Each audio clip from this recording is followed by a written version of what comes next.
I want to start a series of videos to assist people in their heartache and to avoid their heartache specifically.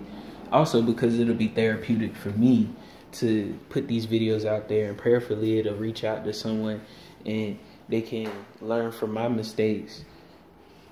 But there's 3 types of breakups that we're going to address. The first one is the mutual breakup, where we decide for whatever reason, maybe it was just a toxic, really, you was toxic, I was toxic, or, you know, maybe we just don't like each other like that no more, and we cool with not being together. This is the most uncommon. We're going to do uncommon to common. That is the most uncommon shit, and that shit almost never happens. The next one is the mutual breaking up again, or in the sub one, a sub breaking up where it's not mutual, but we still both hurt.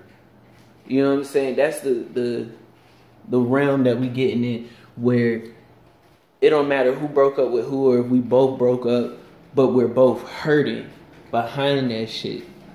You know what I'm saying? Because we didn't want it to end, or we didn't like the way that it ended. And the third and the most common one is where there's one person who's cool, you know, they going about life normally because they more than likely the one that broke up with your ass. And then there's the person that's hurt, left holding the bag. You know what I'm saying?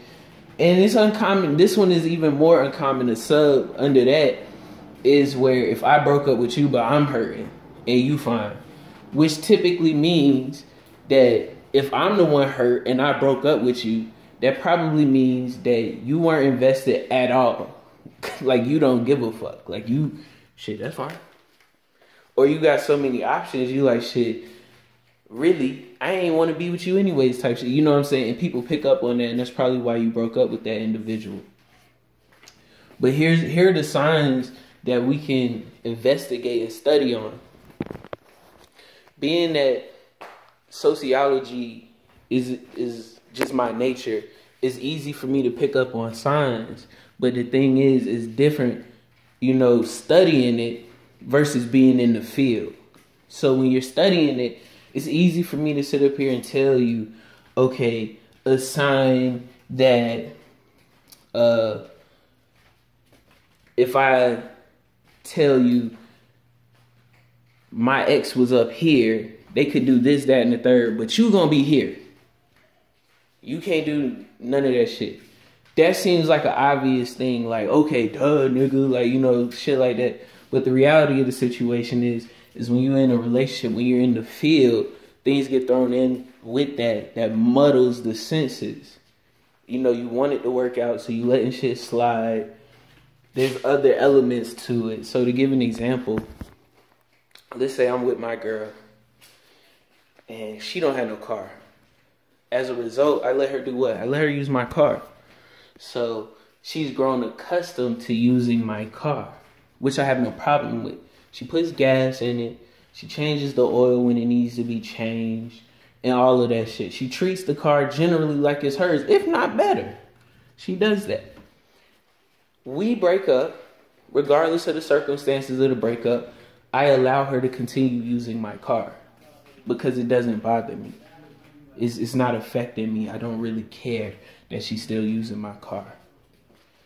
I get with another female, we're together, and I tell you, yo, she don't mean nothing to me as I continue letting her use my car, which is nothing wrong with her continuing to use the car. My new female asks me, oh, well, can I use the car? And I say, no, you will never get to use my car, or no one else will ever get to use my car. Let me stop right there. That's a very strong indicator right there. Using absolutes like never, you will never, nobody else will ever. That's already an issue, simply because if I'm giving you an absolute, that means this is how I feel and nothing is going to change that.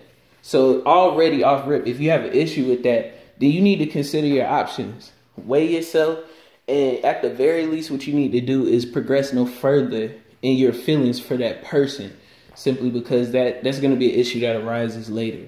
Now, what happens a lot also is that person is aware of things like that, so they won't say that immediately. They'll say it further on down the line when you're more invested. And we'll get to that in a minute. So I would never let you use my car as she's continuing to use my car. Now, the reason, before you go, oh, what the hell? Of course that's a what the hell. But as in the real world and in real relationships, there's other intricate subtleties. I tell you, the reason is because she grew dependent on using my car. And I don't want two people dependent on using my car, which makes perfect sense. Now, I threw you off of the scent completely. And it's not necessarily that was my intent to throw you off of the scent, but the reality of the situation, I'm perfectly validated in feeling like that. I don't want two people dependent on using my vehicle. You know what I'm saying? I don't even want her dependent on using my vehicle, but she's already been using it, so I was like, fuck it. You know what I'm saying?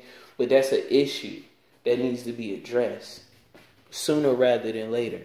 So the first thing, to sum all that up, the first issue that we looked at is the glass ceiling effect, where the previous person is up here on 10. They inspired such feelings in you that you did for them something that you would never do for the current person or for the next person, the future person. You would never do that shit again.